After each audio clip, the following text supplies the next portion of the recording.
আমাদের দৈনন্দিন জীবনে এই সংখ্যাগুলোকে নানা রকম কাজে ব্যবহার করার যে সিস্টেম, যেগুলো আমরা মূলত সভ্যতার বিকাশের প্রথম পর্যায় থেকে বর্তমান পর্যন্ত এই যে ডিজিটাল ডিভাইসে কম্পিউটারে বিভিন্ন হিসেব নিকাশের সুবিধার্থে বিভিন্ন সংখ্যা পদ্ধতিগুলো কিন্তু চালু আছে। এই পদ্ধতিটা প্রথমত দুই ভাগে ভাগ করা হয়। একটি হলো নন পজিশনাল নাম্বার সিস্টেম, অর্থাৎ অস্থানিক পদ্ধতি। মানে ওই পদ্ধতিতে সংখ্যার কোনো স্থানীয় মান বা পজিশন আমরা ভাবি না। আর একটা হলো স্থানিক পদ্ধতি, পজিশনাল নাম্বার সিস্টেম। এখানে যে পদ্ধতিতে সংখ্যার মান ব্যবহৃত চিহ্ন অঙ্কসমূহ পজিশনের উপর নির্ভর করে না, সেটা হলো অস্থানিক পদ্ধতি। এটি প্রাচীন একটি পদ্ধতি। এই পদ্ধতিতে প্রতীক হিসেবে বিভিন্ন হাতি, পশু, জীবজন্তু, গাছ, ফুল ইত্যাদি দিয়ে প্রকাশ করা হতো। আহ ওই যে মিশরে হায়ারোগ্লিফিক্স একটা মনে হয় আমরা পড়েছিলাম আর কি, যে ওই যে তোমার বিভিন্ন ছবি অঙ্কন করা থাকতো, তার উপর ভিত্তি করে ওর একটা সংখ্যা মান হতো। হুম হুম, জি স্যার। তা আমি ছোটতে আমার যতটুকু মনে আছে বিভিন্ন বাচ্চাদেরকে ওই খেলতে দেখছি, কি করে কয়, ওই ম্যাচের কাঠি ম্যাচের যে বক্সটা আছে না, হ্যাঁ হ্যাঁ। সেই বক্সের ওপরে বিভিন্ন থাকতো।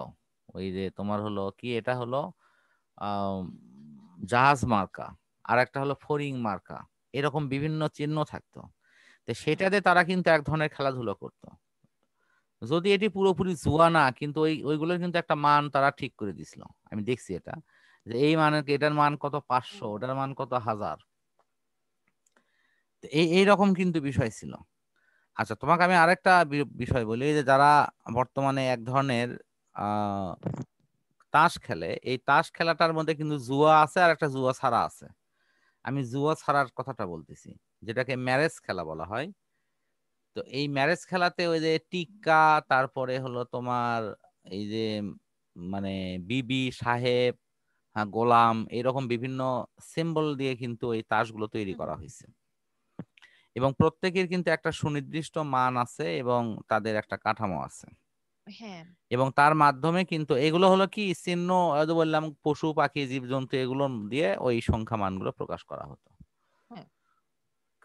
আর যেগুলো পজিশনাল সেগুলো তোমার স্থানিক পদ্ধতি, সেখানে কিন্তু এটা কোন পজিশনে আছে তার উপর ভিত্তি করে ওর সংখ্যার মানটা নির্দিষ্ট হবে। হ্যাঁ। সেই বিষয়টা এখানে আছে। এখানে সেই সংখ্যার বেজ আছে, অঙ্কের অবস্থান আছে, তার এই বিষয়গুলো কিন্তু গুরুত্বপূর্ণ সেখানে। হুম, আহ এবং আমরা যে এই স্থানিক পদ্ধতিটাই বর্তমানে বিশ্বে ব্যবহৃত হচ্ছে। যে পদ্ধতিগুলোর কিছু নমুনা নিচে দেখানো হচ্ছে, এই যে এত দশমিক এত, ওকে। আগেরটা হলো কি পূর্ণাঙ্গ, আর পরেরটা হলো ভগ্নাংশ।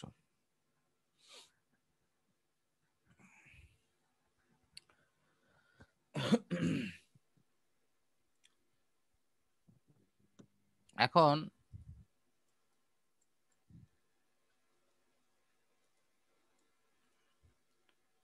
আমরা এরপরের পৃষ্ঠায় দেখি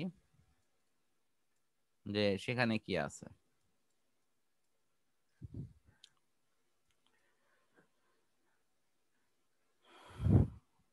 আমি আবারও বলতেছি, আসলে এগুলোর আলোচনায় তো মনে করো যে অনেক বিস্তৃত অনেক কিছু আছে। আমি জাস্ট মেইন মেইন কিছু কিছু টপিকস এর কিন্তু কথা বলছি। আর মূল আলোচনা কিন্তু আমাদের ওই যে চারটা সংখ্যা পদ্ধতির মধ্যে অভ্যন্তরীণ রূপান্তর এবং এই সংক্রান্ত কিছু অঙ্ক, এগুলো নিয়ে কিন্তু মেইনলি আলোচনাটা হবে। শুরুতে কিছু অংশ আছে যেটির উপর হয়তো আমি একটু কথা বলছি।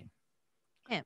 তা আমরা বর্তমানে যে এই সংখ্যা পদ্ধতিটা সবচেয়ে বেশি আলোচনায় নিয়ে আসা হয়, যে পজিশনাল সংখ্যা পদ্ধতি, তার উপর ভিত্তি করে আমাদের ডেসিমাল বা দশমিক পদ্ধতিটাই কিন্তু সবচেয়ে বেশি ব্যবহার হয়। ঠিক আছে, কিন্তু কম্পিউটার বা ডিজিটাল ওয়ার্ল্ডে যে সংখ্যাটা সবচেয়ে বেশি ব্যবহার হয় সেটি হলো বাইনারি। হুম।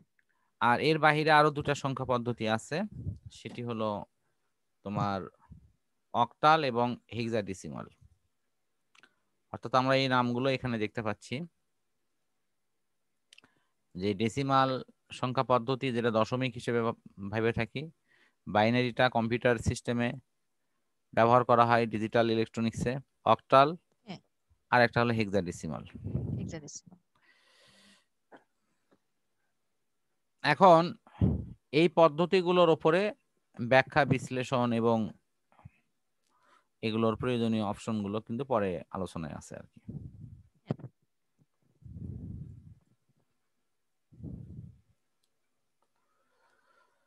আচ্ছা, এই যে ডেসিমাল পদ্ধতির ক্ষেত্রে এখানে যেমন লেখা আছে 456.25, এই সংখ্যাটিকে এখানে ব্যাখ্যা করা আছে।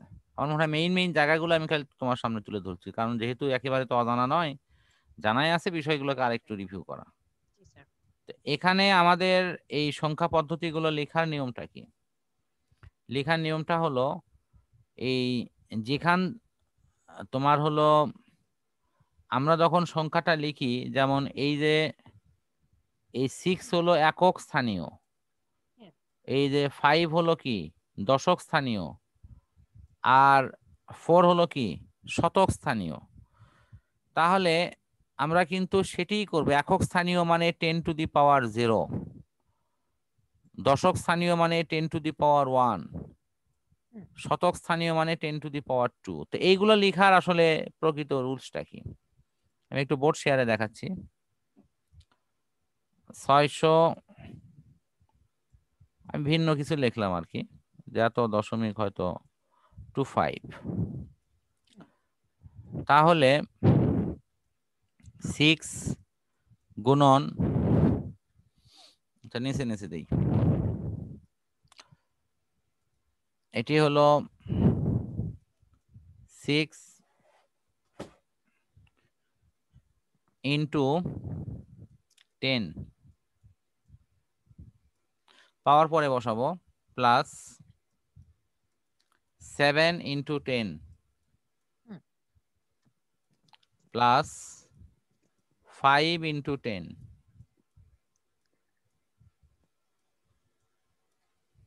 5 ইন্টু 10,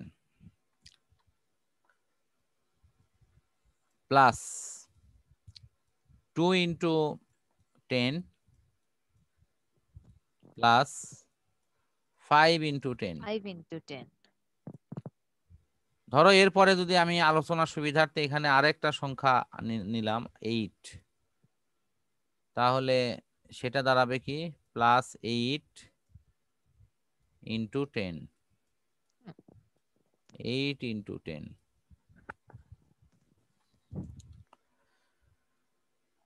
তো এই জায়গায়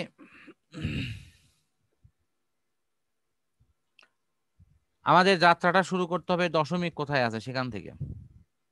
দশমিক আছে 5-এর এখানে, মানে এই জায়গায় আছে দশমিক। যদিও দশমিক আমি এখানে দেব না, এখানে আমাদের লেখার সিস্টেমটা কি হবে, যেখান থেকে দশমিক হবে সেখান থেকে কত 0, 1, 2, যদি এর আগে হ্যাঁ যদি আরো সংখ্যা থাকতো, সাপোজ এখানে হয়তো আরো সংখ্যা নিলাম একটা, হ্যাঁ, হয়তো 9 নিলাম, তাহলে তাহলে 9 × 10 এখানে কিউব। হতো 9 ইন্টু 10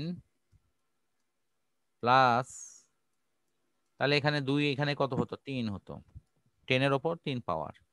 ঠিক তেমনি এই যে দশমিকের পরে এখানে কত 2, তার মানে এটা 0, তারপরে কত 1, তারপরে যথারীতি এখানে 2 হবে।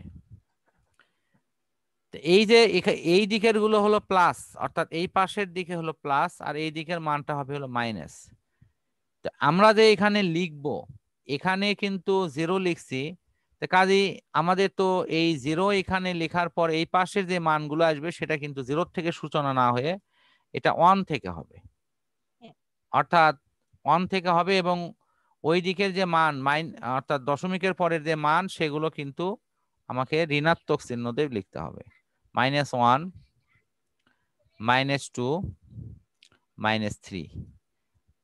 এখন আমি একটু চিন্তা করি, আমার হলো এইটা হলো এই এই মাঝখানের এটাকে আমি এইভাবে ভেবে নেব যে এটা একটা বাউন্ড মানে বর্ডার, হুম, এই বর্ডার সীমা অর্থাৎ এই বর্ডার সীমাকে এই পাশে আসলে এই দিকে দেখো +1 2 3 পজিটিভ হচ্ছে, হ্যাঁ, আর এটা হলো -1 2 3। নেগেটিভ।